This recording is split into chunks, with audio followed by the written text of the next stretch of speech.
Good morning, David. Good to see you again.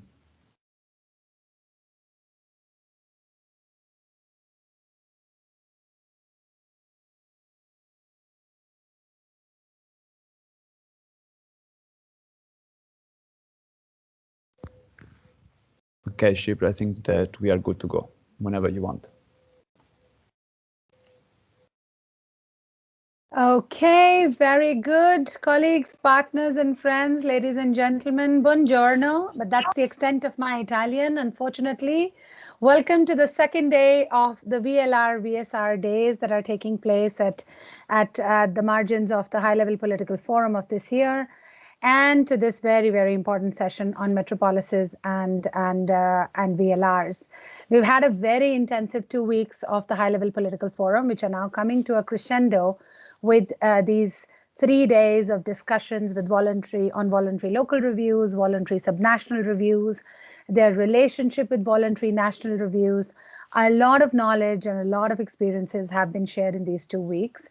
Many of you have been part of these sessions, so I'm very, very grateful that you have joined us again today, and you continue to be with us on this journey. Just a couple of housekeeping announcements. This session is in English. There is no interpretation except for one presentation, which I will alert you as we go along. We have first an opening segment, and then we'll have a panel discussion followed by a closing. I'll also sort of describe that in a second. If you'd like to raise some observations or reflections, please feel free to use the chat. And I will also encourage the speakers to use the chat to respond, to post additional information, to post any links to their work, and make that a vibrant space for exchange. Because as always, we never have enough time to do a lot of intensive exchange in these virtual meetings. But thank you all very, very much for being here with us today. So today we have the honor to host the launch of the VLR of the metropolitan city of Florence. It's the first VLR in Italy and a very important step in the work of metropolises and metropolitan governments in the process of SDG localization. I really hope that this VLR will be a trendsetter, a pioneer, a pathbreaker, whatever we call it, not just for other Italian cities, but also other metropolitan regions around the world, which have a range of municipalities and complex governance mechanisms that go with a metropolitan setup. In that sense, this session also feeds into the work that UN Habitat, UCLG, the United Cities and Local Governments, and Metropolis are carrying out to analyze and support the efforts of metropolitan areas, megacities, global cities in localizing the SDGs. As most of you would know around this room, about a third of the global population, nearly 2.5 billion people, live in metropolitan areas at this point. And it is projected that the number of people living in metropolises will increase to 3.5 billion approximately, give or take a few million, by 2030. So metropolises and metropolitan governments have important mandates to foster economic development, sustainability, social cohesion, gender equality, and a better quality of life. Metropolises are therefore becoming a key battleground for reducing inequalities, especially in the aftermath of the pandemic, and therefore a key driver towards the achievement of the SDGs and Agenda 2030. The relevance of metropolitan leadership to achieve the SDGs and implement the new urban agenda is being increasingly recognized, I would say. In fact, metropolitan areas and big cities have been among the most committed actors worldwide to address the 2030 agenda and to align their development strategies, plans, and public policies with the SDGs. In addition, they're also doing a lot of hand-holding of smaller cities, of intermediary cities that form part of these metropolitan areas to do their own SDG localization and in their own SDG localization efforts. So this is really a very important process, and we are very pleased and very proud to be associated with it from UN Habitat. For those of you who don't know me, I'm Shipra Narangsuri. I'm the Chief of Urban Practices at UN Habitat and the lead for SDG localization, and I will be moderating today's session. We have a full session today. As I said, after the formal opening and the official presentation of the VLR of Florence Metropolitan City, we will host a panel of distinguished international speakers, including New York, Barcelona, Buenos Aires, and Surabaya. And we will have closing remarks at the end from the Italian Ministry of Foreign Affairs. And I have to flag that this is a particularly special intervention at this moment in time, because the Italian presidency of G20 has elevated the issue of SDG localization and territorial development to the top of the G20 agenda and the agenda of the Development Working Group. But I will leave our friend Loredana Magni to tell you all about that at the end of the session. In the meantime, let's begin, and I am very pleased to invite our first opening speaker to take the floor, Ms. Letizia Perini, Councillor for Sustainable Development and Agenda 2030 of the Metropolitan City of Florence. Ms. Perini, the floor is yours. Thank you. Thank you so much, and good morning, everyone, and welcome. Thank you for your invitation, and I would like to thank all the guests who will be speaking at this important meeting. It is a great honor for me to be able to share a work that the Metropolitan City of Florence is carrying out since October 2020 for the drafting of the voluntary ROCA review, in synergy with the participatory process CM Florence See Sustainable. The Metropolitan City of Florence has signed in February 2020 with the Ministry of the Environment, has undertaken to define its Metropolitan Agenda 2030 for the sustainable development in order to direct their strategic choice toward the sustainable development based on the characteristics and priorities of the Florentine metropolitan area, with a great underlying principle: leave no one behind, aspiring therefore for a process of development that involves the whole population, including the most vulnerable groups. The development perspective linked to the 2030 agenda and its 17 objective is necessarily multidimensional, and the agenda explicitly indicated the need for an integrated, participatory and multi-level approach to address complex economics issues, social, environmental, and institutional needs to achieve the transition to a more sustainable development model. I am therefore very pleased to see here today a representative of region of Tuscany and the ministry, because in order to be effective, work must be shared.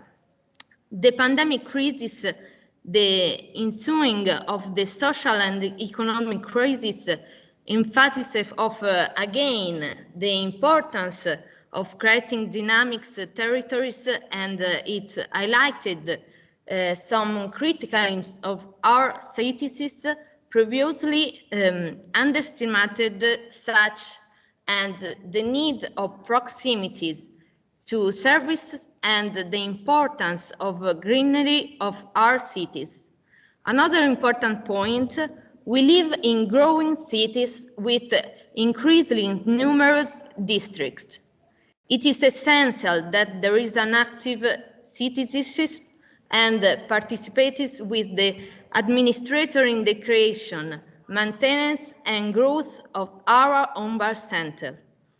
Therefore, the implementation of Agenda 2030 required an innovative multi-level governance approach based on both vertical alignment between international, national, regional and local level, and horizontal involvement, public, private and social actors, toward a collective vision, leveraging on the continuous interaction between resource, skills, knowledge, and initiative between levels and sector.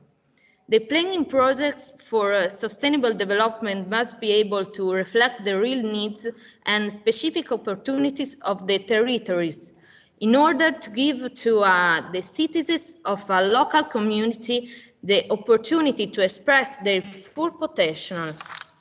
Secondly, environmental, social, and economic issues can be addressed more effectively by local actors if they are given the opportunity to play an active role in policies and are involved as protagonists in the exploration, sustainable use and protection of local resources. Finally, since the SDGs are cross-cutting, complex and comprehensive, the subnational level as a whole, local and regional government, communities, territories, and all other local stakeholders must be involved in a whole-day implementation mechanism set up at national level, being at a forward foot of implementation, awareness raising, tracking, and the creation of active alliance for a sustainable development.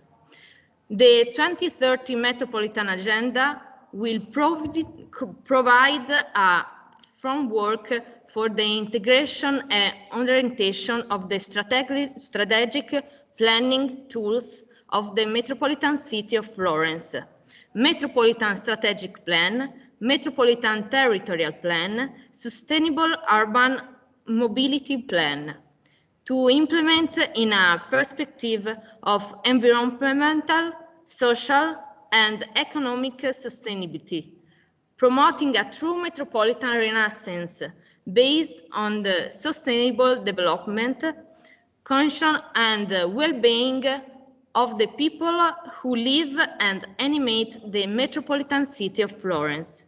The Metropolitan City of Florence is a very heterogeneous territory in social, economic, environmental, and territorial terms, with significant difference in the productive economic fabric, in the migratory flows that affect it, and in the morphological characteristics in the population, destiny, and local police implemented by the administration.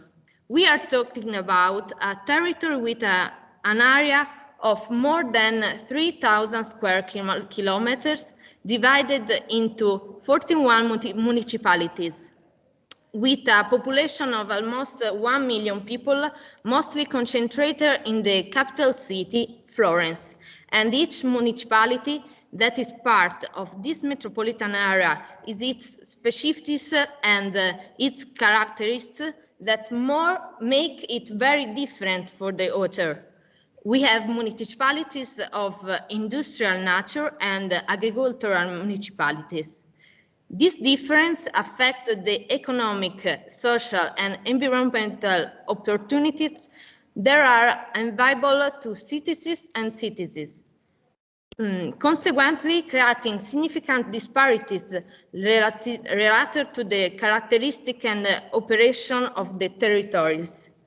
Therefore, every place and local communities must be an active player in the change and transition for an inclusive and sustainable development model with its own uniques. This allows diversity to be understood as a valuable resource and different spatial from as complementary wealth in order to address in metropolitan way to challenges of sustainability, social and economic inclusion, and active citizens generating opportunities for the whole territory without leaving anyone behind.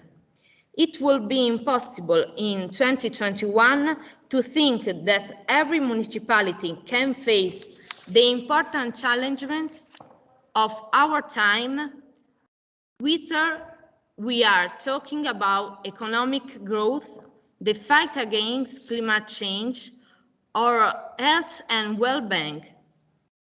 The sustainable human development of the territory does not happen to chance, but it is or must be sought by public, private, and social actors, and by the citizens of the territory itself. It is clear that in some critical phases like today's, the need for a moment of careful and shared reflect become essential as the search for the new ideas and tools to review, to correct, or to support the path taken. This is why the Metropolitan City of Florence has decided to adopt the instrumental of voluntary local review and analytical, the technical tool for the Metropolitan Agenda, which can identify territorial priorities for sustainable development and provide a framework for agendas monitor system. It is a document that consists in diagnostic analytical position and progress of a territory with respect to the sustainable development goals. The voluntary local review was prepared with the scientific support of the Department of Economics and Business Sciences of the University of Florence, together with the Research Center ARCO, which also would like to thank Mario and Andrea and to thank for the passion they have shown. I know how much patience it taken when working with so many public, private, and voluntary entities. The voluntary local review is a tool that is politically helping us to dialogue with different stakeholders, local actors, and different levels of government to align local public policies with national development strategic through the common framework of SDGs. From a social point of view, it facilitates civic engagement participation, but above all, it helps to plan, directing the management to resources and projects toward the SDGs and targets of priority at the local level. It is a lever for achieving local transformation toward sustainable development. The Metropolitan City of Florence will identify its sustainable development priorities to define a 2030 Metropolitan Agenda as a framework for gains and monitor capable of setting up the programmatic effort already in place and capable of aligning them with a local vision of sustainable development. It will not be an easy job, and it shouldn't be easy, because we are faced with complex issues and we need complex answers. Through listening and studying. The 17 Sustainable Development Goals deal about complex issues that seem very distant from each individual, but in reality they speak of aspects of people's lives. They bind people together and they are indispensable to the equality of life of every man and every woman. And that is why we have the duty to listen to the point of view of our citizens, to even study the territory with their eyes. We need a new humanism. We Italians, especially Florentines, like to talk too much about the Renaissance and Renaissance period and humanism. Right now, I'm talking to you from Palazzo Medici Riccardi and the first house of the Medici family. a humanism that sees man at the center, as artisan of his own destiny, without losing sight of the harmony that must exist with the world around him and with other men. It is therefore essential that there is a great deal of policy coordination to coordinate every aspect of the sustainable development of our cities. Otherwise, the risk is always to leave someone or some things behind. I concluded by quoting a great man of our time, Don Milani, who wrote, "I have learned that the problem of others is equal to mine. Getting out of them altogether is political. Getting out of them alone is Ararism." Thank you all and good work. Thank you very much. Thank you very much, Ms. Perini, for those very, very important reflections. No man is an island. We need a humanist approach. We need a people-centered approach, and the complex challenges of our times will not be resolved with simple solutions or with any one level of government acting alone. Work must be shared, innovative multi-level governance approaches must be applied, and every place, every community must be an active player in the pursuit of sustainability and inclusion. Fantastic. Thank you very much, and thank you for reminding us again why we are in this at all and for whom. That's very, very important. Let me move now and welcome our second speaker, Ms. Serena Spinelli, the Councillor for Social Policies, Public Housing and International Cooperation from the region of Tuscany. I'm told, Ms. Spinelli, you'll be speaking in Italian, so I will request you to please go slow. My colleague Martino will interpret. We don't have simultaneous interpretation, but we are testing Martino's multitasking skills. So he will interpret line by line. So please go slow to give him a chance to speak after you. The floor is yours. Grazie, buongiorno a tutti. Proverò a parlare lentamente, è uno dei miei peggior difetti parlare velocemente, quindi cercherò veramente di essere in grado di farvi comprendere e farvi tradurre. Vi ringrazio davvero per l'invito. Voglio ringraziare gli organizzatori, l'High Level Political Forum, United Cities and Local Governments, che hanno promosso questa giornata.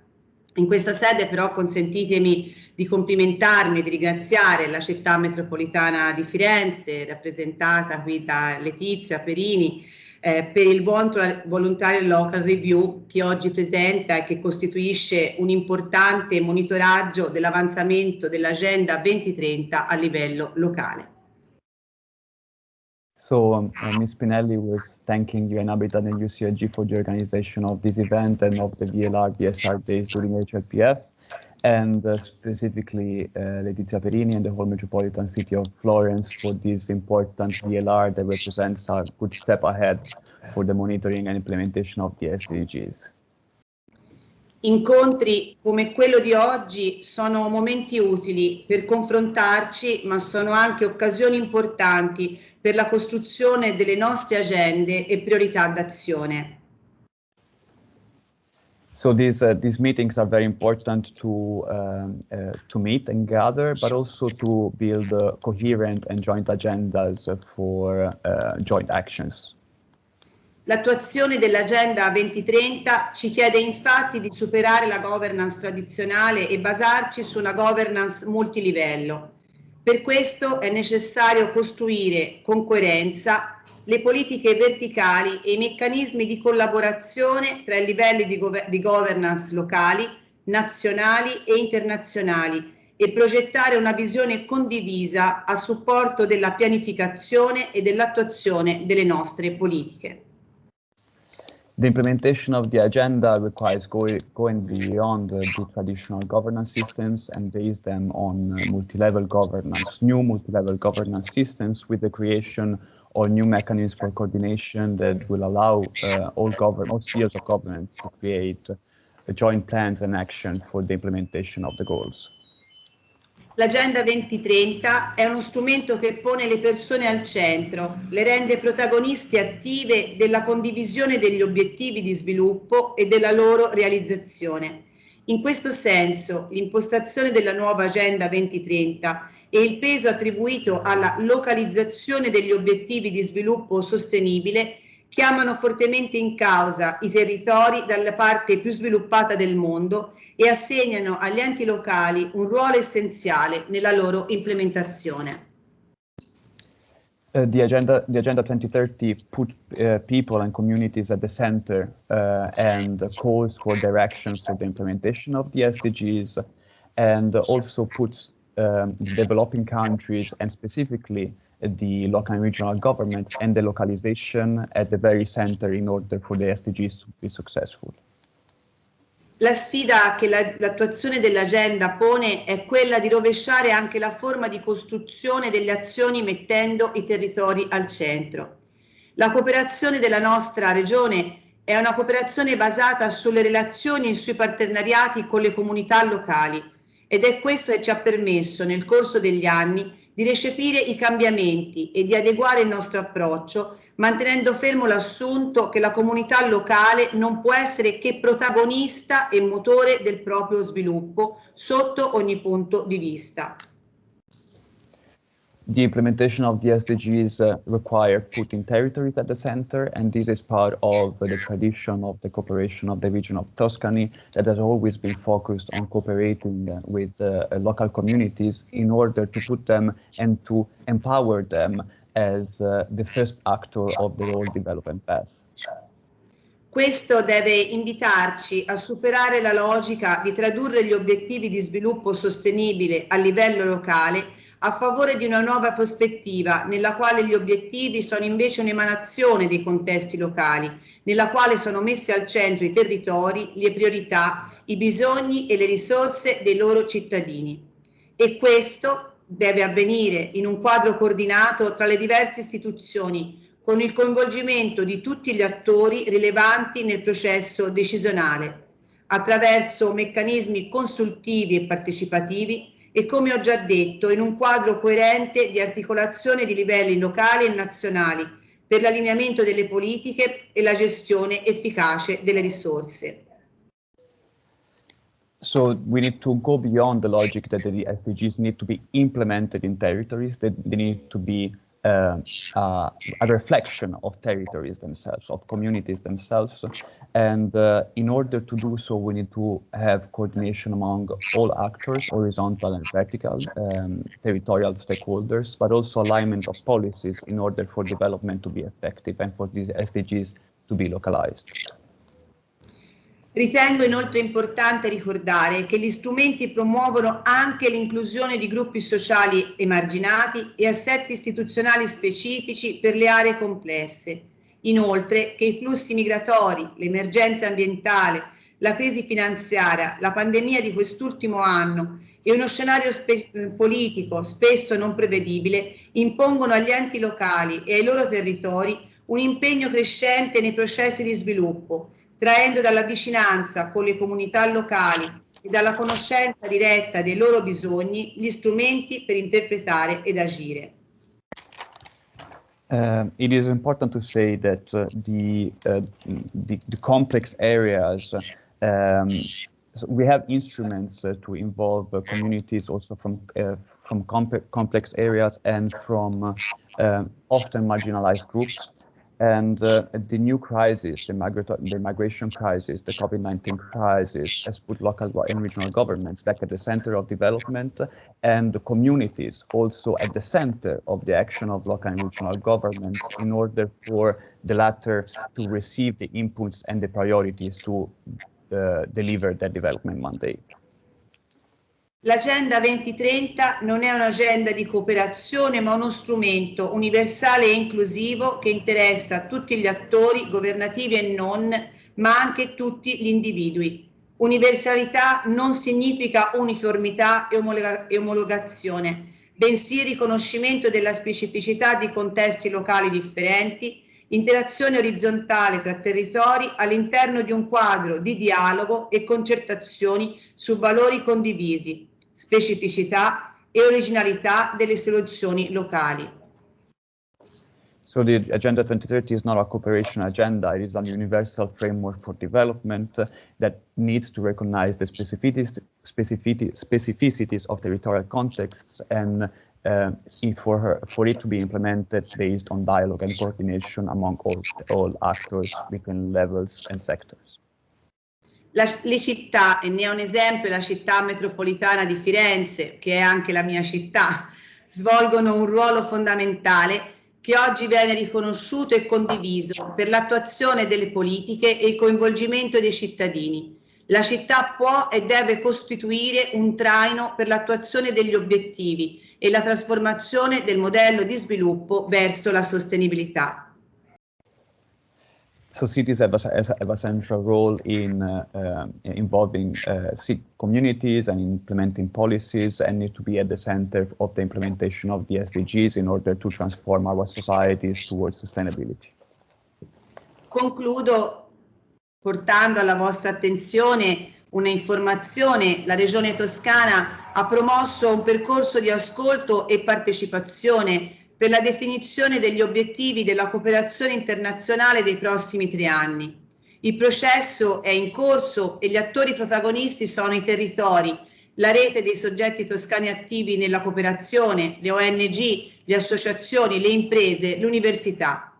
Attraverso questa modalità e questo percorso, al quale naturalmente vi invitiamo attivamente a partecipare, vogliamo costruire insieme priorità e azioni per la localizzazione dell'agenda e l'attuazione degli obiettivi dello sviluppo sostenibile.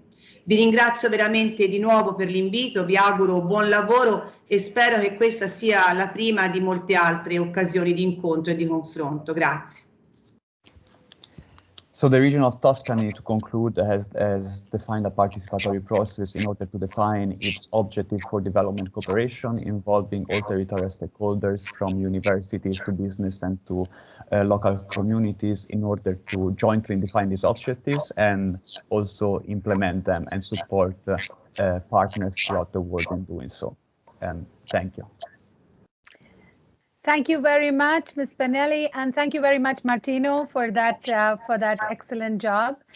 And finally, to say that you know, the SDGs, my one big takeaway from this is that the SDGs are a universal agenda that must be contextualized. If they have to be embraced at the local level by local actors, they must reflect the realities of the local context. Very, very, very important.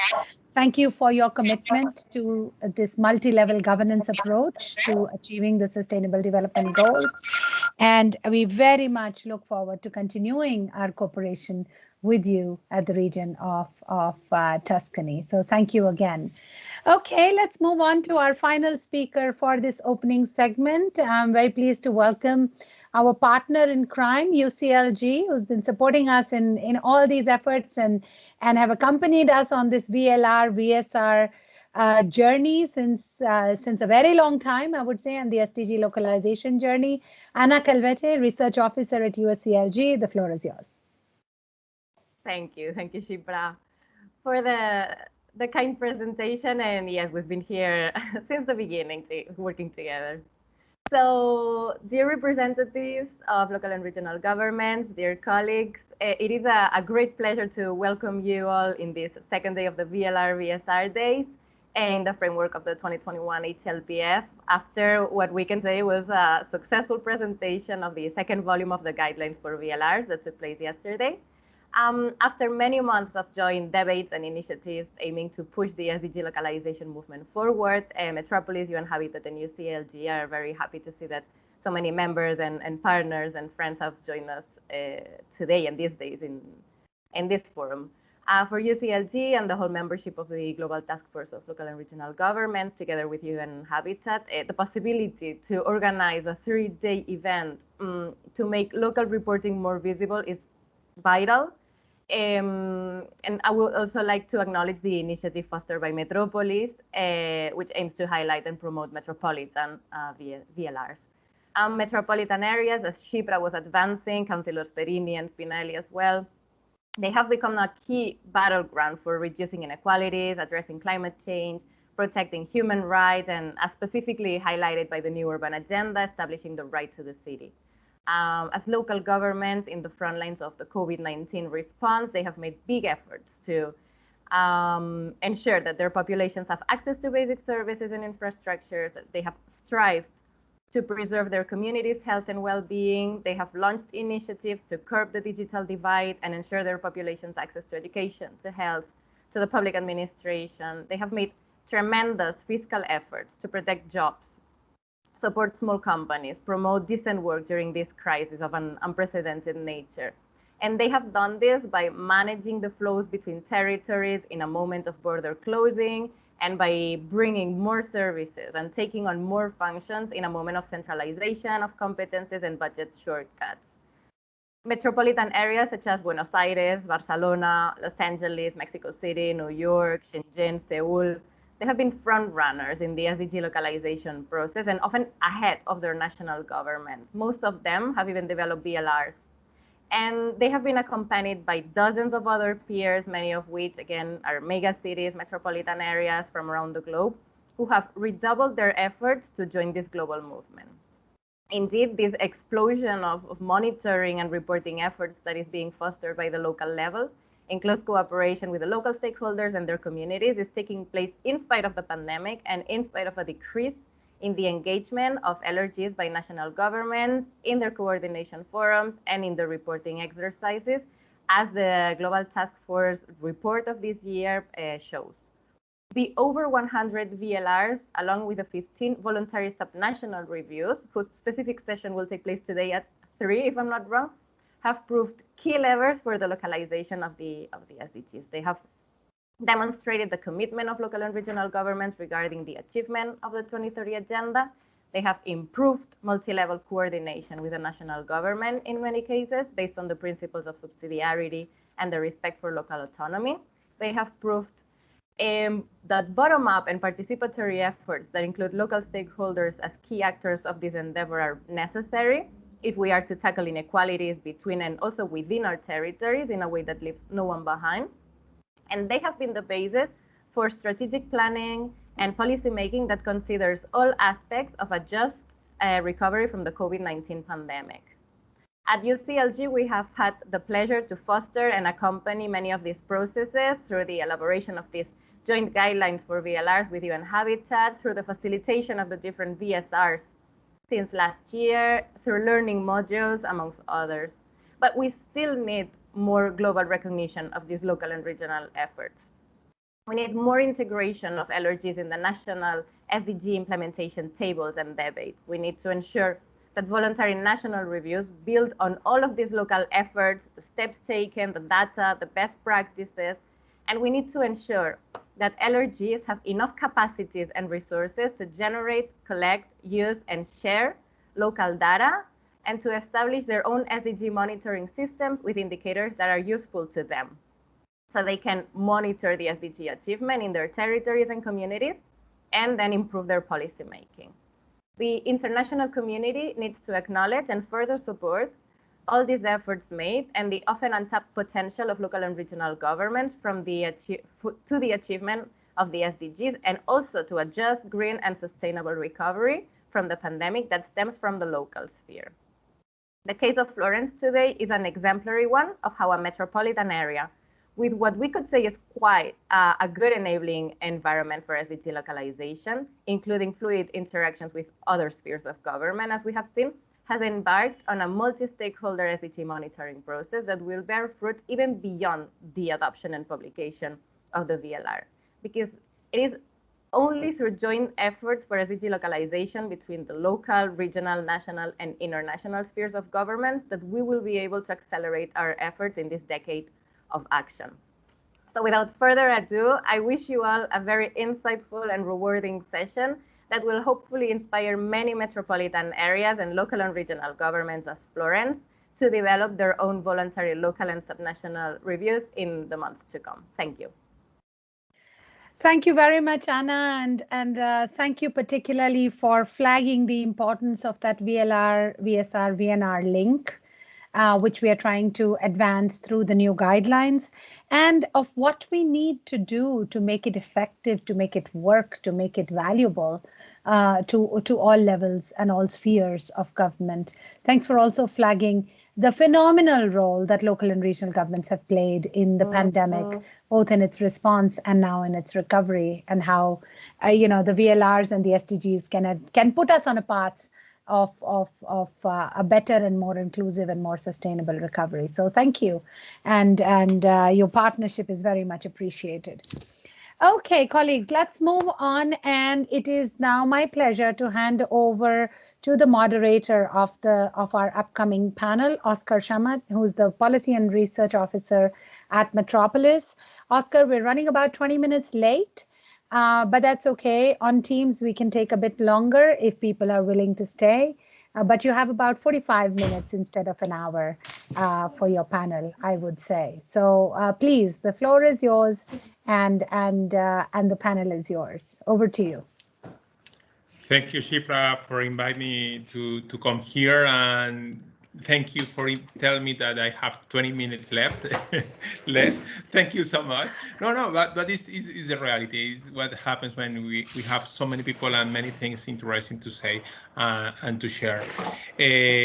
I'm so happy to be here because for Metropolis, the Global Association of Metropolitan Areas, it's important to bring to the debate the importance of the metropolitan scale, something that is in some way blurry, diffuse in some way, to understand and bring into the debate the metropolitan scale using the VLRs here are strategic and very important for us. Thank you so much. Let's go to the most important thing, is to talk with the people who is dealing with this directly in Florence. Our first speaker is Mario Pigheri, Associated Professor in Development Economics at the University of Florence from the University of Florence. Mario, the floor is yours, and thank you for being here.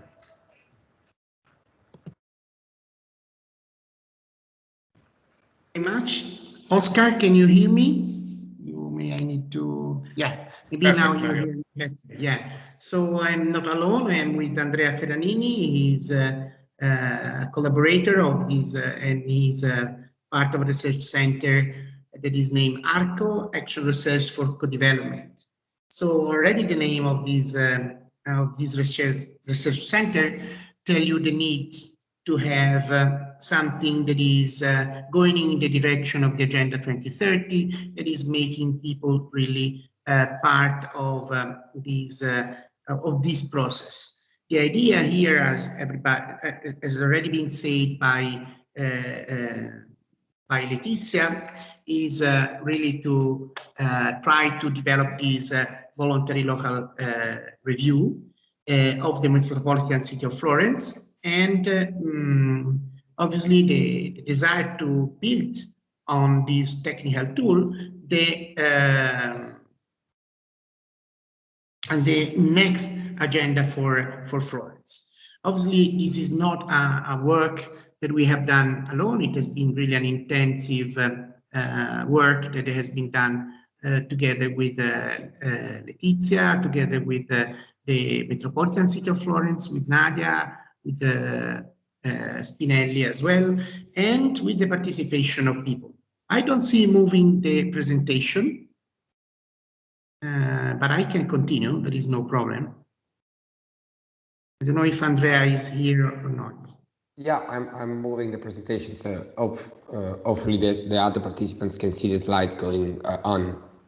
Well, I don't see the slides going on. I don't know why. But, so I'm just talking without seeing. It's not a big issue. I will make the.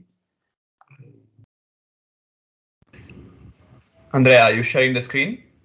Yeah, I'm sharing the screen to all of you. Can you see that? Yeah. No, it is. You can see it. I can't. No, we can't. Okay. I was sharing the screen since the beginning of the talk, so let me try again. What about now? Yes. Now, Okay. yes, now I can see it. Okay. So, yeah, so as I was saying, the idea of the VLR is to create a tool that is able to create a baseline for understanding and analyzing sustainable development priorities according to the agenda. The idea is to develop a strategic plan that is coherent and aligned with the global, European, national, regional levels in the direction of the Sustainable Development Goals. At the same time, the aim of this VLR is to create collective awareness on sustainable development, thinking about the target, thinking about what means the transition towards more sustainable development and more inclusive development. At the same time, these help for communication and transparency by the local government regarding priorities and also the performance. So the first was to design, with the help of UN Habitat, a monitoring system that can then be used also in the future to monitor then the agenda that will be developed. And this is probably one of the main characteristics of this VLR, is the participation of people. In this case, we were helped by an association, Aventura Urbana. You can go on. I don't know. Yeah, so we applied the sustainable human development at the local level idea that is based on Amartya Sen capability approach. Amartya Sen is an economist as well as a philosopher that has developed the capability approach. The capability is to understand how different social arrangement can be fundamental in fulfill human capabilities and sustainable human development. So the idea here is that each person has, and society has some values and aspiration, is embedded in a place, and within this place, obviously, you live, you interact. And the idea is that the local community is at the core of the development process. As Spinelli was saying, it's very important to go at the territorial level, and as everybody know.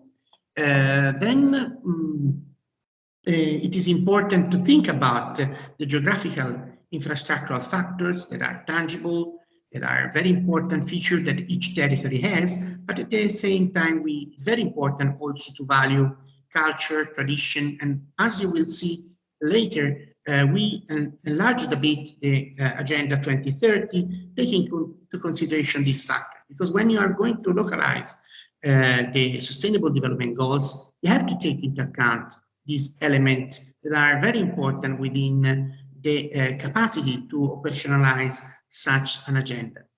So going on, we had this idea that sustainable human development at the local level is very much linked to the opportunities that can be generated in a community, and thus they are fundamental for our life.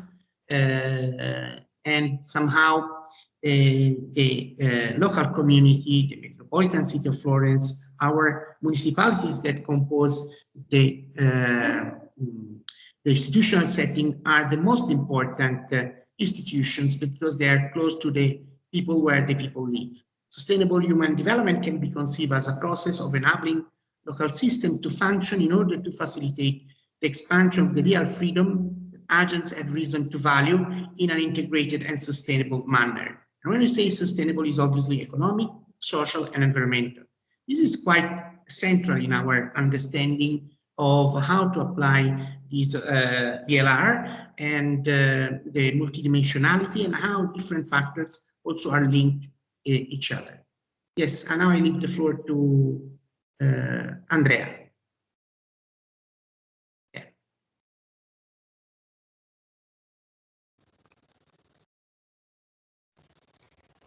Yeah. Yeah, thanks Mario for this important premises. So based on this theoretical framework, we have elaborated this VLR. You see the structure of the VLR, and we have also shared the official links on the chat.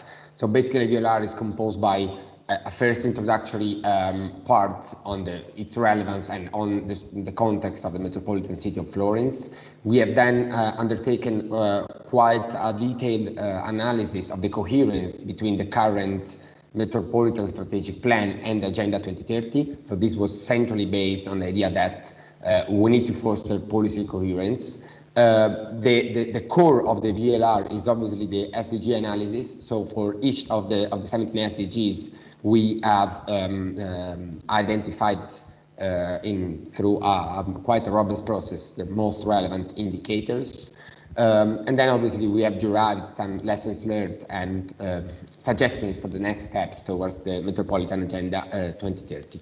Let me go more in details about it. So as Letizia Parini, as a councillor, has introduced, so the Metropolitan City of Florence is much more than Florence. So most of you maybe have visited Florence or have an idea about the beauty of the place, of the beauty of our main urban environment. But the Metropolitan City of Florence is a wider area, which, as you see also in quite intuitively in the figure, comprehends a lot of countryside, and so we have the cultural environment, we have the industrial area of Florence, for instance. All the fashion district is based in the area close by Florence, but we have a lot of other areas in the countryside. We have 41 municipalities, and this is an element of richness, but also an element of complexity. So out of the 41 municipalities, we have the city of Florence, which is the main core and urban environment, but we have a lot of small towns. Some are even less than 5,000 inhabitants in urban and marginal areas. So we really need to take this into consideration in our analysis of the SDGs, in our analysis of the policy coherence. Our starting point was the metropolitan vision. So we are lucky enough to have a strategic plan 2030 that was approved back in 2016. It's called Metropolitan Renaissance. And the vision is about having a new area of change, a sort of intellectual, economic, and social rebirth imbued with ideals of civil ethics, pragmatism, exaltation, and of active life. There are three components in this metropolitan vision. The component of universal accessibility, the component on widespread opportunities in the whole territory, and the components about lands of well-being. So what we have done as first step, as I said, was to connect the metropolitan vision, these three pillars, and the strategies that are part of the metropolitan plan with the SDGs. So you can immediately see from this simple diagram that we have a strong connection with SDG number 11, obviously. We have quite a strong attention also to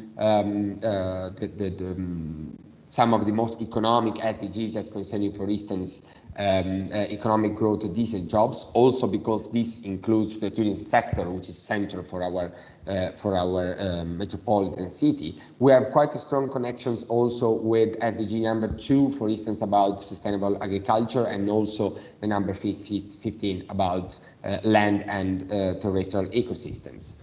So this was the first step to identify the coherence, to analyze the coherence, but also to identify potential gaps that we need to pay attention to. As I said, the core part was the SDG analysis. We have based our methodology on the mixed method research design. So basically what we've done was first quite a detailed desk-based review of comparative international experiences. So thanks for all the cities that have done this work before us, because they were very, very insightful for all of us. I think, for instance, the case of Buenos Aires, New York, that you're here today, but also Helsinki, Bristol, and many other cases. Then we have done quite a strong work on systematized quantitative data. So we had to create a rich data set of potential indicators, and then we have selected and analyzed different indicators, both at metropolitan level and at municipal level, for all the 41 municipalities. Third, most important, we along with Avventura Urbana, there's been conduction of a lot of participatory activities, and this has allowed us to systematize qualitative information and analyze them through an appropriate software called NVivo to make our analysis of qualitative information more robust. Obviously, to say that our frameworks and guidelines have been the Agenda 2030, the Italian National Strategy for Sustainable Development, all the international guidelines, and so the strong collaboration with UN Habitat, but also all the information that we have drawn from the work of UCLG and other cities, and also the work done by the Joint Research Center of the European Commission. This was very, very important for us to guide our SDG analysis, but also what is coming new as the new UN Habitat Global Urban Monitoring Framework. So as I said, first, the selection of indicators that I guess for all the cities, one of the most challenging, but also most important part of VLR was based on this set of criteria. So obviously the consistency with higher measurement framework, the coherence with local context specificities. So some indicators were selected because they are very, very important for our metropolitan city based on our social, economic and environmental setting. We have paid attention to the unit of analysis. So we have done our best to include indicators at metropolitan level and also municipal level. In some cases, we have used the functional urban area unit of analysis in the OECD dataset. We have paid attention to the potentiality of comparability with the national level, with the Tuscany level, or with other metropolitan cities.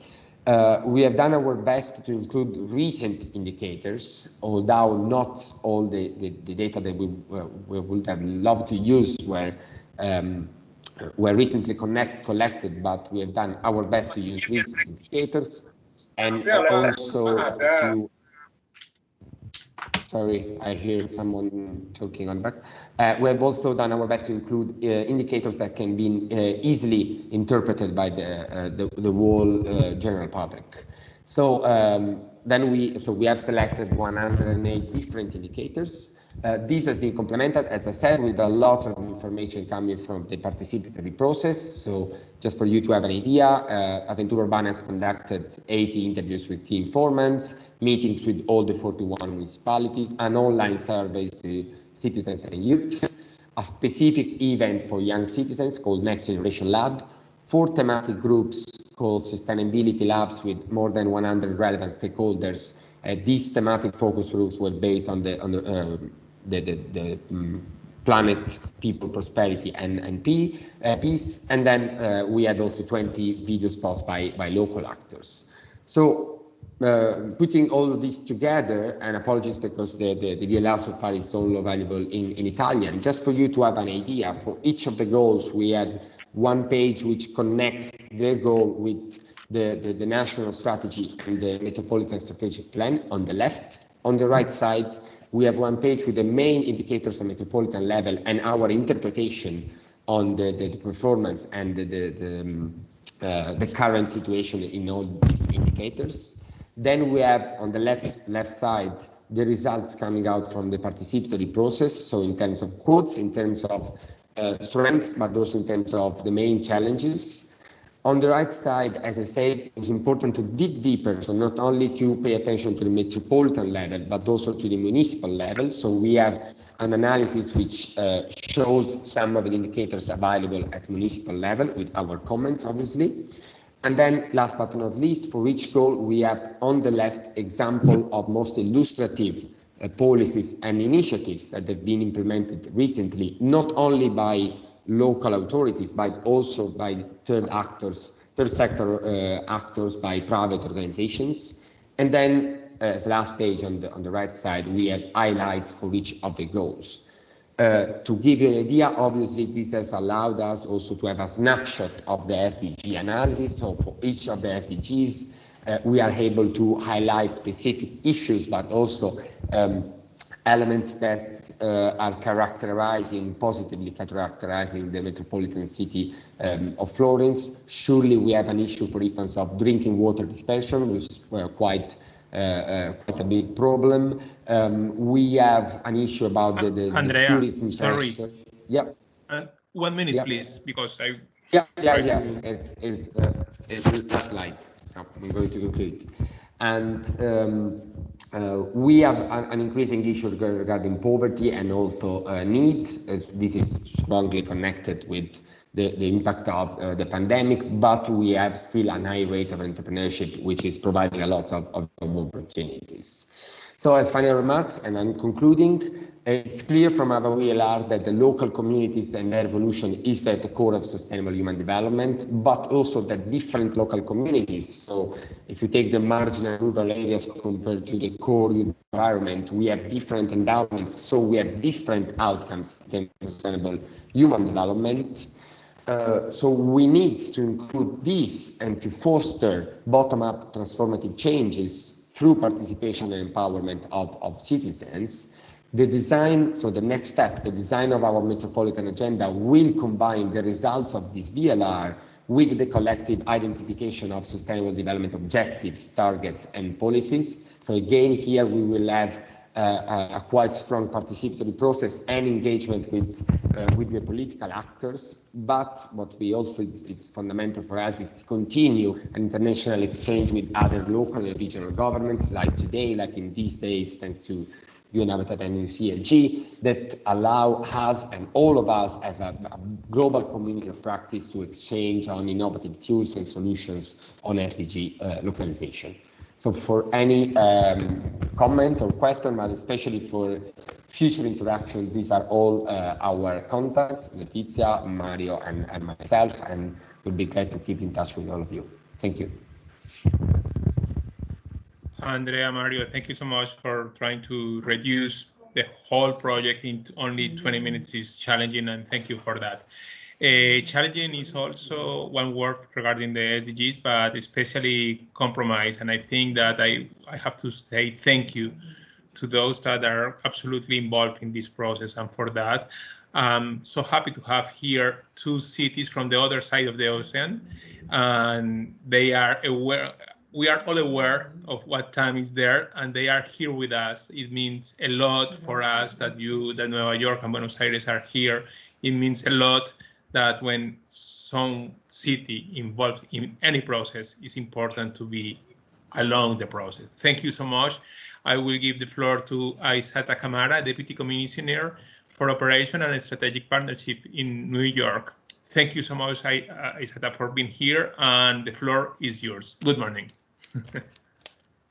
A very early good morning to you all, and thank you so much for having us. We're really thrilled to be here. As you was mentioned, I am Aisata Camara, and I am the Deputy Commissioner for Operations and Strategic Partnerships in the New York City Mayor's Office for International Affairs.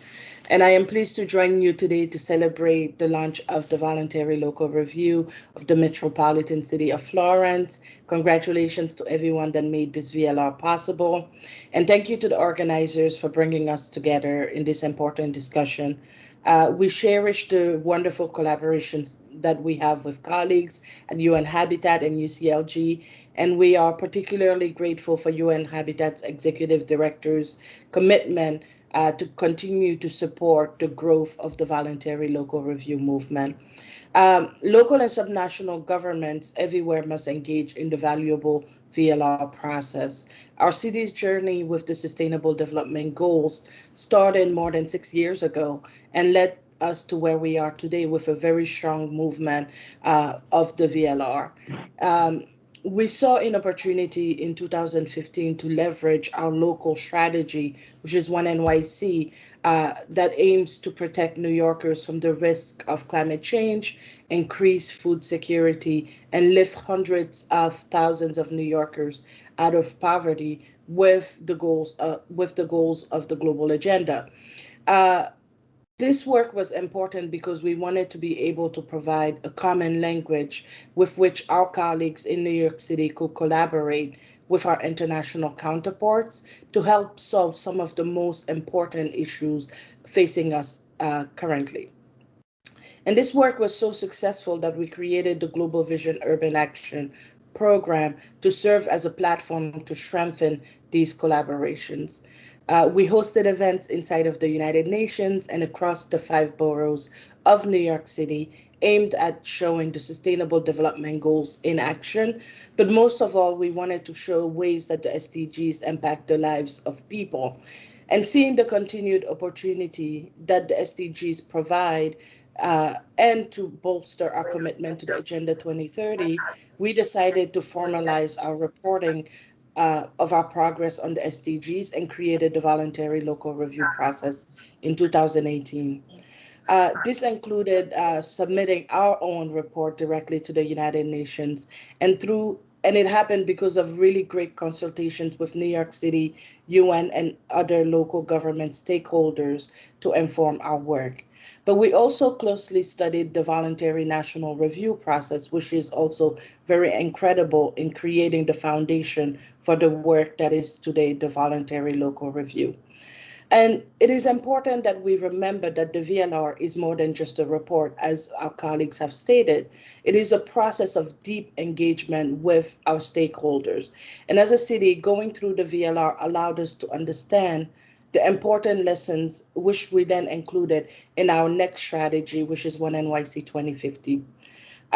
But we didn't just want to stop there as New York City. We always wanted to push the envelope a little bit further. And so in 2019, we created a declaration which really helped to formalize local government's commitment to the Sustainable Development Goals. And when we started then, we had maybe 24 signatories that joined us, including Helsinki being the first one. But since then, our family, the VLR family, has grown so significantly. We now have more than 222 local governments globally that are participating in this process. And we encourage the City of Florence and everyone else who is on this line to join us in the voluntary local review declaration. In all of this, we also want to make sure that as the VLR continues to grow, that the intentionality behind it does not get lost. As a city, when we were starting this process, we really wanted to make sure that we kept the barrier of entry low. We want to welcome all local governments across all continents, regardless of their capacity and their resources. And yes, it is true that some local governments might not have equitable access to data, or they might not be able to have access to enough resources. But we want you to start where you are. You are able to use other methods if you don't have access to data, such as storytelling and visual imagery, to tell the story of your local government and how you are achieving the Sustainable Development Goals.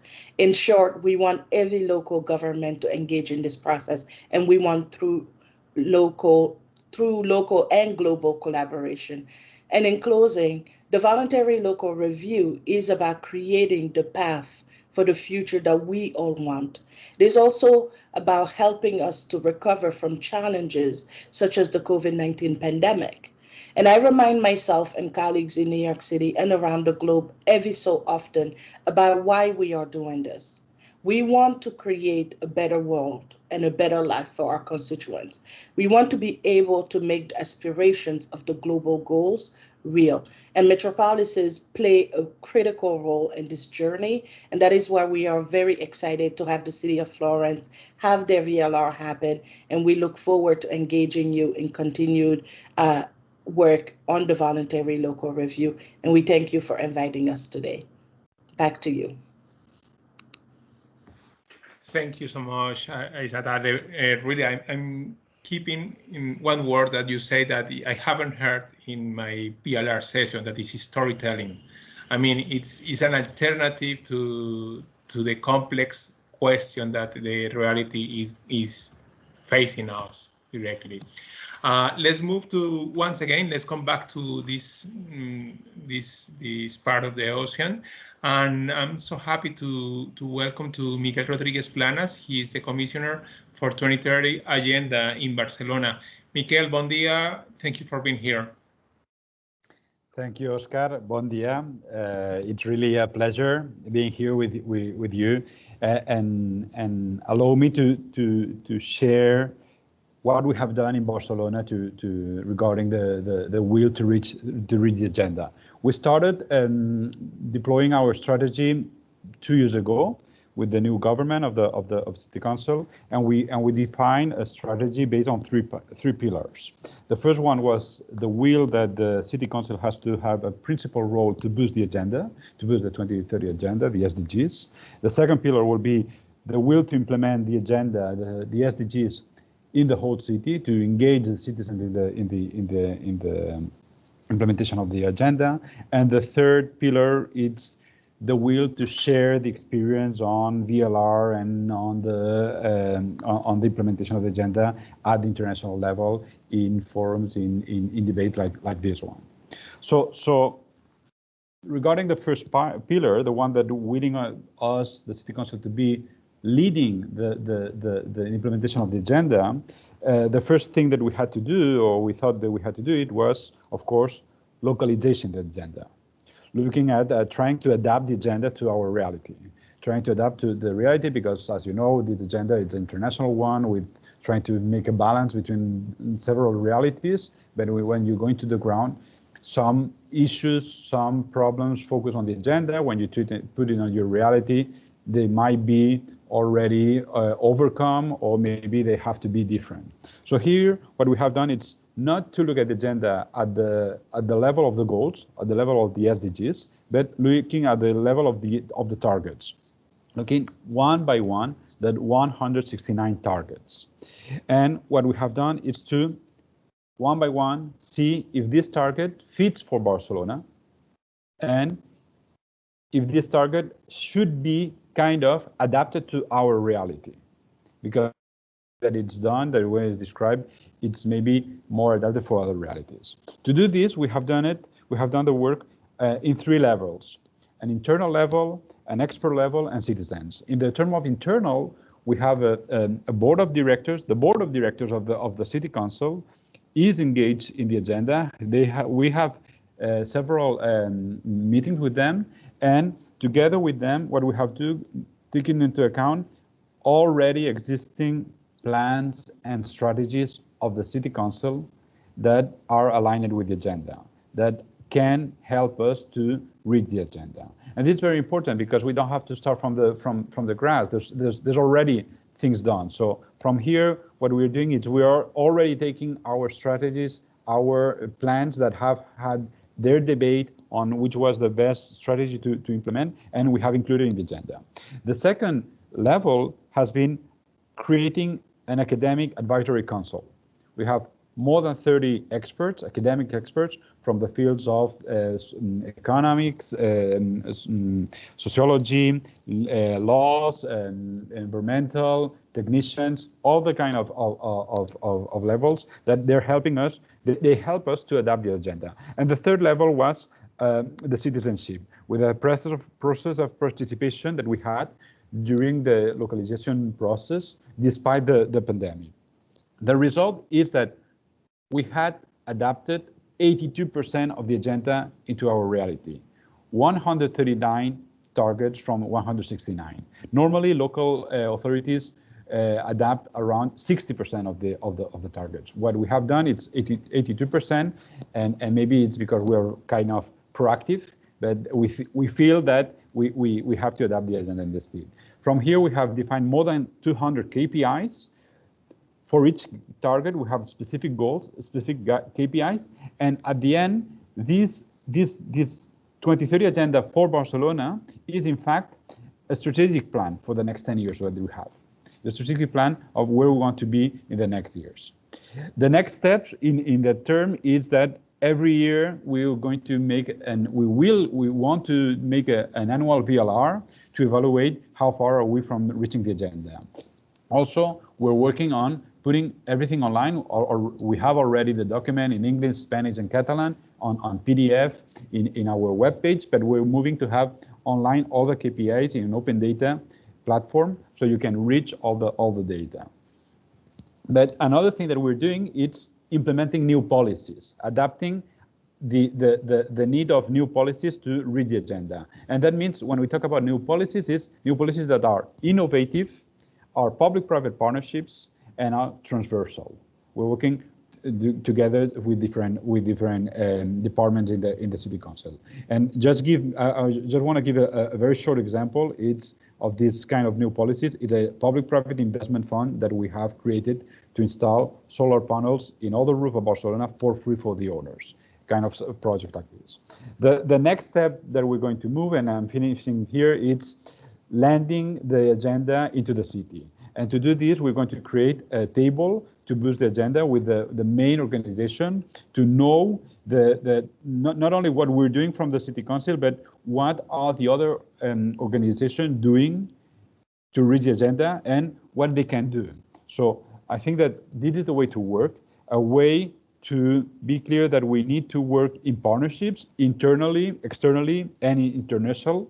And in this sense, we are also together with New York in the VLR declaration.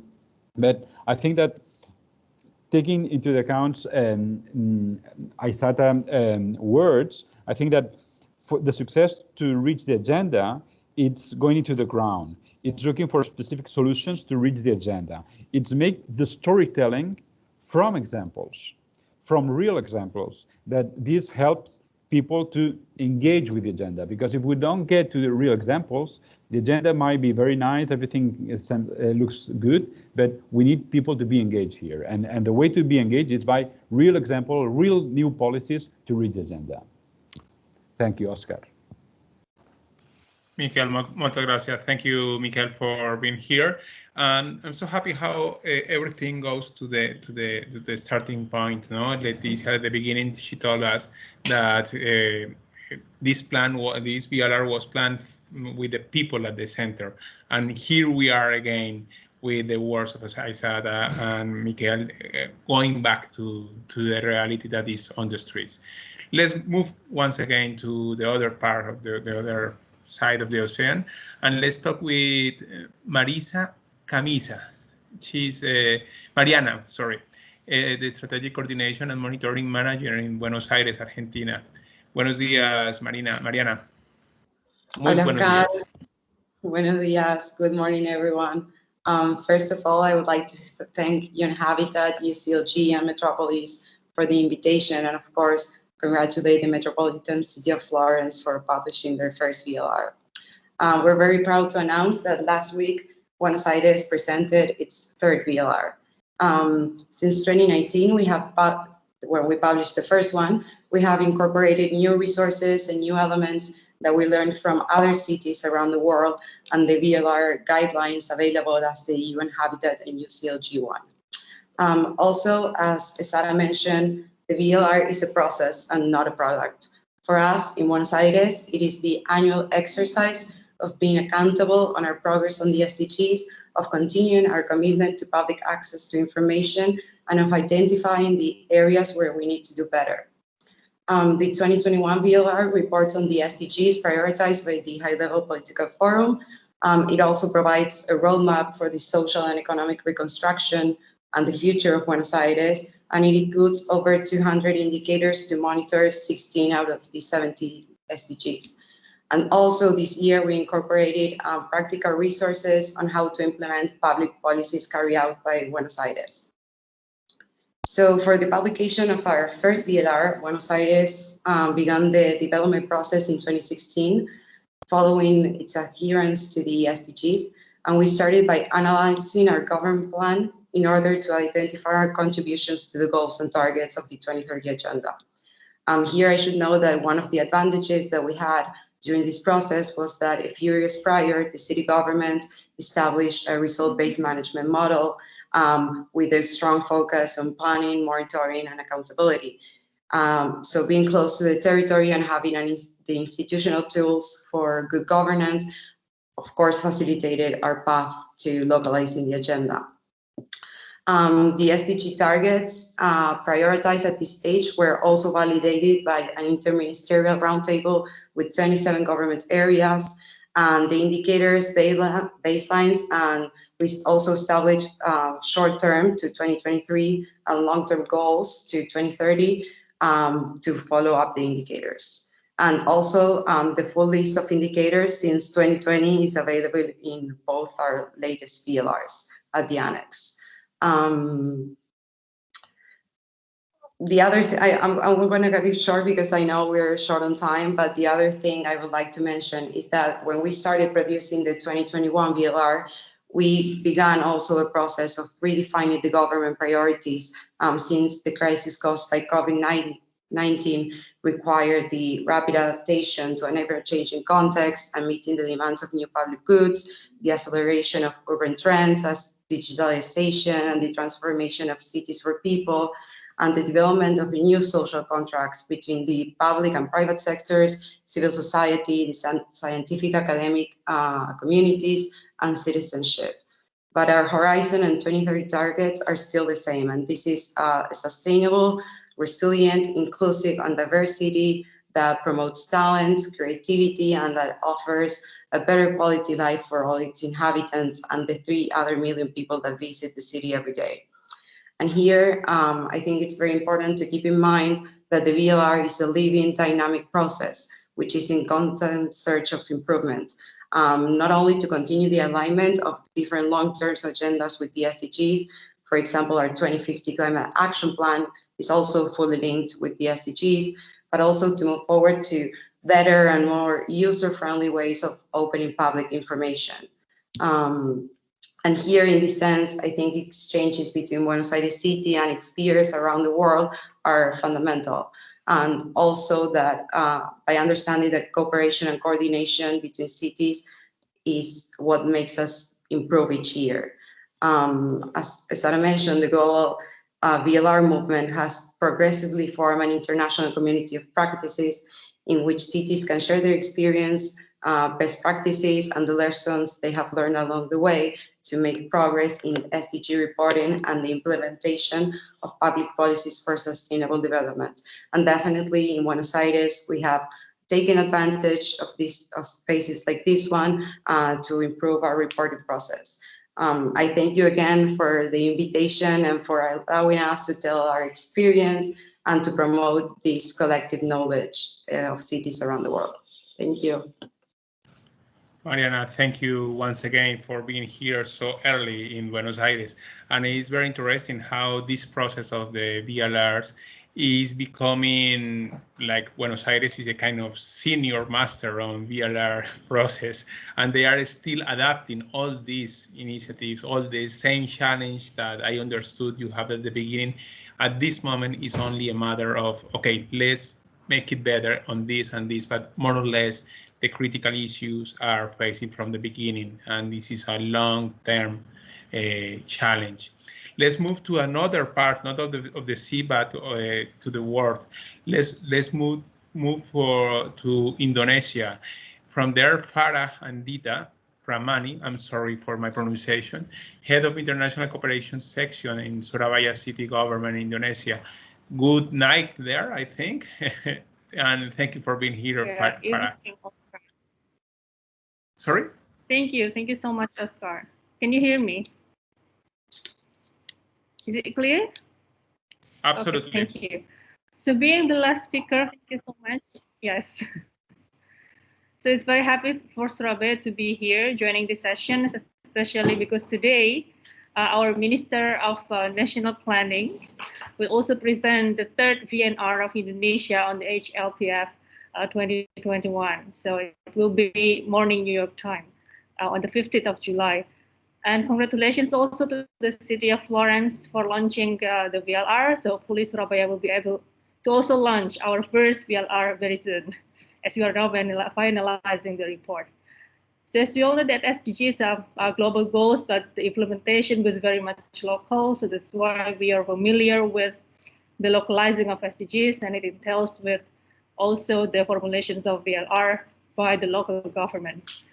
In Indonesia, in national level, we have presidential regulations number 59, year 2017, on the implementations of sustainable development goals, which shows a very strong commitment of the national and local governments here in Indonesia to the SDGs achievements. Surabaya is the 2nd largest city and the hub of development in Eastern Indonesia, has been integrating SDGs into its development strategies since 2015. And amidst the big challenges in handling COVID-19 today, we remain committed to the achievement of the SDGs by 2030.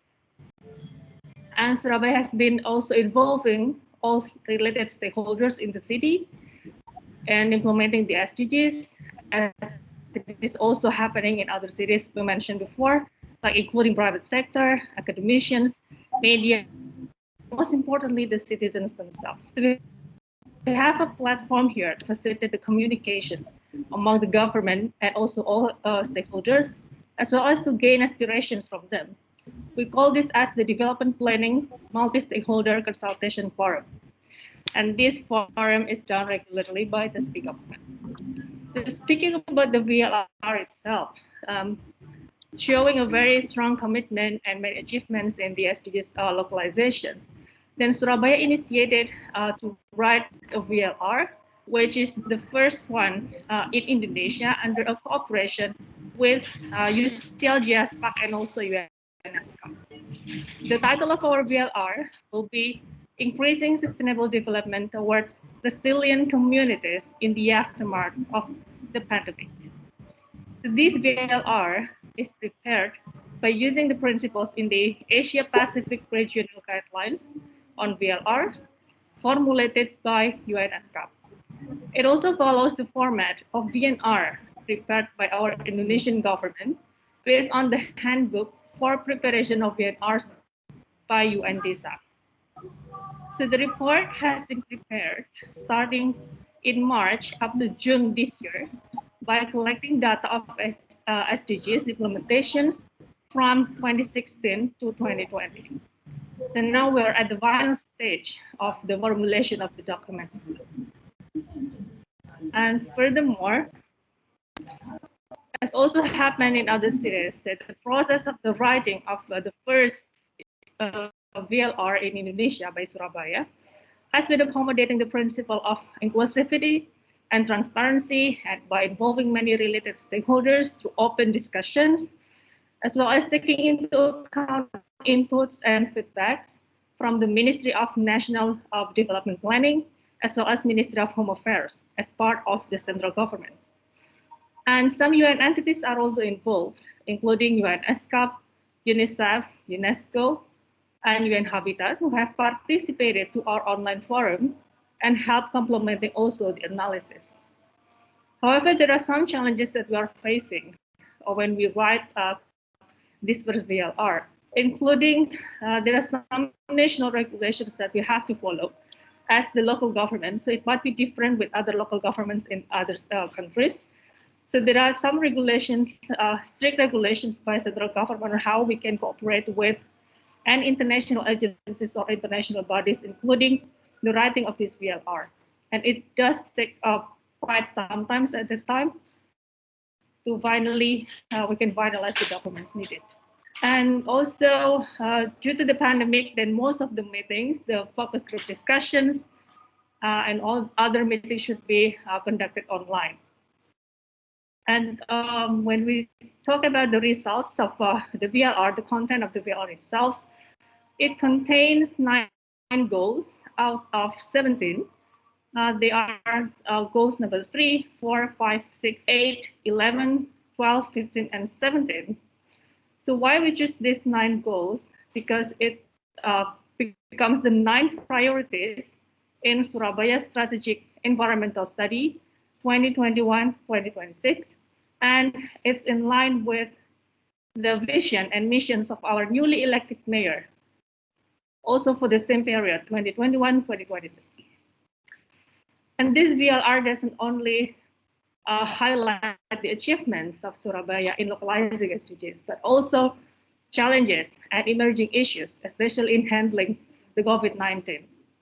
And in fact, we have to admit that this pandemic has caused some slowing down in achieving some target in the SDGs, as we need to do a big number of budgetary allocations that impacts to the implementations of many programs by the city government.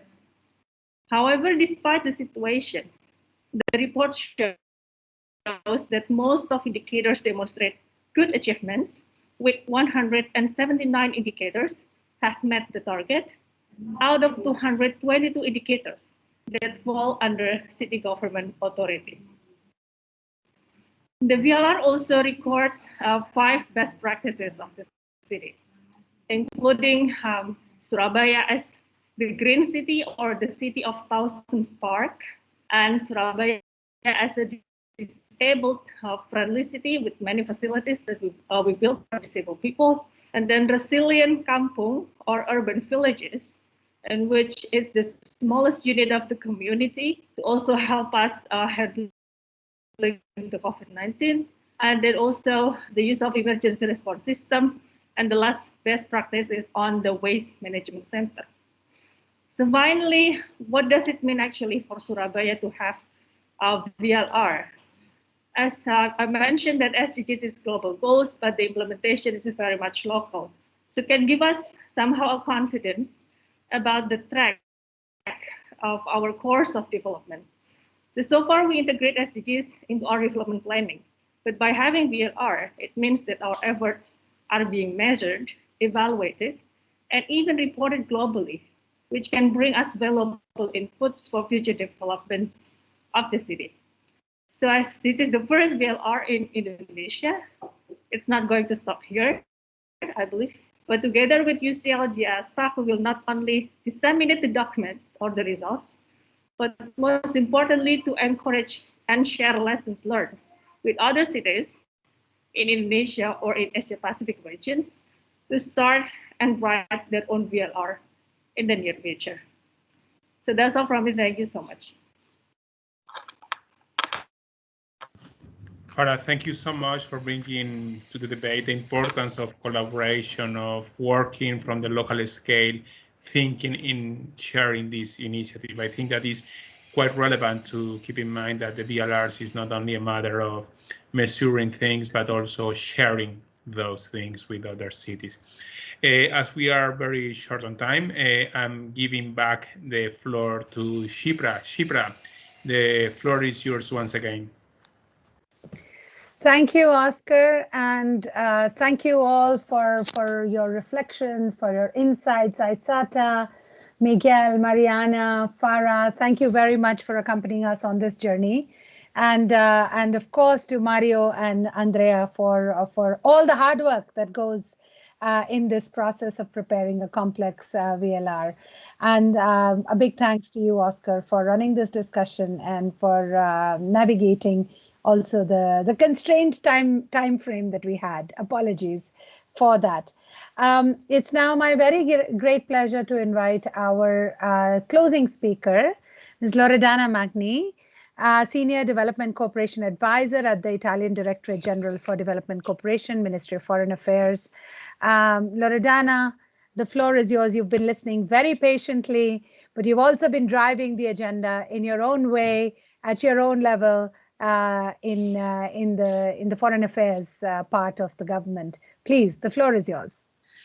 Thank you, Chair. Thank you, Shipra, and I guess the participants are really just would like to start and say that these are my closing remarks by thanking UN Habitat and UCLG for this invitation for organize this event.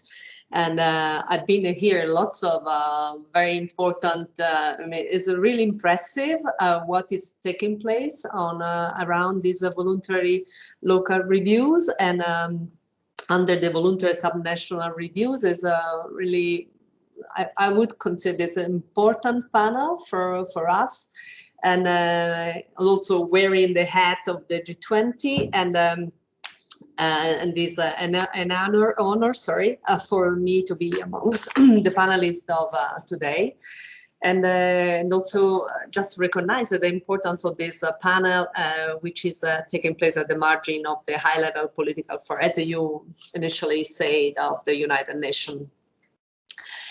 Just briefly, I would like to stress that the speakers who preceded me confirmed that in the global effort to advance the Agenda 2030, these VLRs are playing an important role in that direction by putting at the center of the conversation the localization of SDGs. This exercise implement in an effective way and consolidate the coherence taken forward by the voluntary national reviews of the United Nations. This is very important. And I would like to take this opportunity to congratulate and welcome the city of Florence to be the first Italian city that ever entered into the VLR deep and complex process, and in doing so also contributes to advance the Italian national strategy for sustainable development. So I'm not really, I'm just cut my intervention short in order because I'm very mindful of the time, and just want to share with you some reflection about the G20. The territorial development and localization of SDGs is also one of the main priorities and deliverables of the Italian presidency of the G20. This year, for the first time, this team is on the G20 policy agenda to support partner countries in their development efforts. We all agree that cities are playing a major role in the response to the pandemic, and they are critical actors for an inclusive, resilient, and sustainable recovery also in these partner countries. As we just heard previously, they provide services to their citizens, and then to the nearby areas, offer marketplace to enterprise, and have a major role in the protection of nature, in the adaptation and mitigation of climate change. But these cities, especially in the small, the medium ones, and are often overlooked in national strategies and international cooperation programs. The potential role of intermediary cities for achieving the SDGs at the local level and for providing an enabling environment for the empowering women, youth, and people living in vulnerable situations, including those in remote rural areas, and the informal settlement is often unexplored and underutilized. Enhancing of rural-urban linkages and connectivity contribute to the localization of SDGs, fostering in particular local employment, responsible consumption, production, and food security, and therefore they should be adequately prioritized in the development strategies. So this is having said that, is a sort of background, and for this reason, as a presidency, we decide to elevate the attention of local authority, notably intermediary cities, on the G20 agenda. Since the 1st December 2020, in the G20 Development Working Group, we have been advancing discussion for the establishment of a G20 platform on SDG localization and intermediary cities. That this would help maximize synergies across existing initiatives and address some of the major gaps in terms of knowledge gap, policy capacity, and financing gaps that these cities are facing to realize their development potential. So this platform is foreseen to foster innovation and knowledge co-creation, and to be an open, inclusive space for promoting multi-level policy dialogue and partnership to support local, national, and international action. A key area of this engagement will be the promotion of a city-to-city partnership for SDG localization, the preparation of a compendium of good practices and the inspiring examples of such partnership. To better define the scope of this platform, we have a widened consultation during this year to capture the G20 experts and engage groups views, and as well as partner countries on their development experience, territorial development, localization of SDGs from a recovery perspective. The Italian government is committed to support this platform, which envisages specific technical support from OECD and UN Habitat. We thank for that. And we are also working closely with all interested actors toward its official launching during our G20 presidency.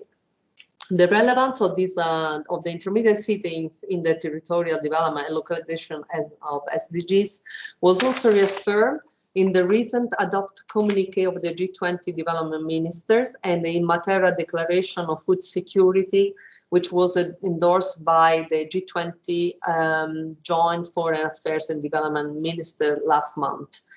let me underline the reason why Italy decided to organize for the first time in the G20 history these two meetings. First, to reaffirm the political commitment of the G20 countries to address the impacts of the pandemic and the crisis on developing countries. And second, to raise the political profile of the development agenda within the G20. We hope that future G20 presidency, and I'm looking here, is going to be Indonesia, and happy to see here that there is colleagues from Indonesia there, will continue prioritizing development in their working agendas.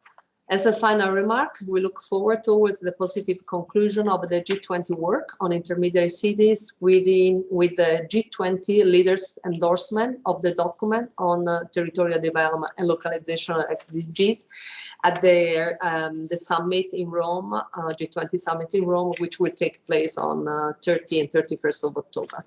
With this, I return the floor to you, Chair. Thank you.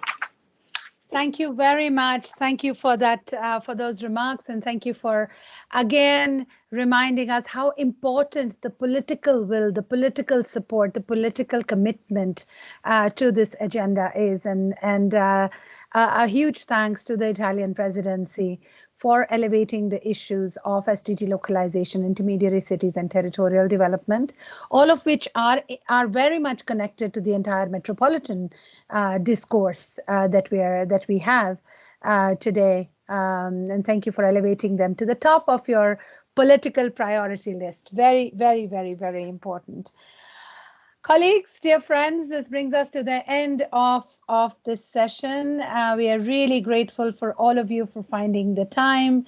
We are extremely grateful to UCLG Metropolis for the great partnership, to the metropolitan city of Florence, to the region of Tuscany, to our colleagues, Mario and Andrea and their teams who have worked very hard to bring us here, and to all our international partners who are accompanying us on this journey to advance SDG localization, to advance the voluntary local, subnational, and national reviews and the links between the two.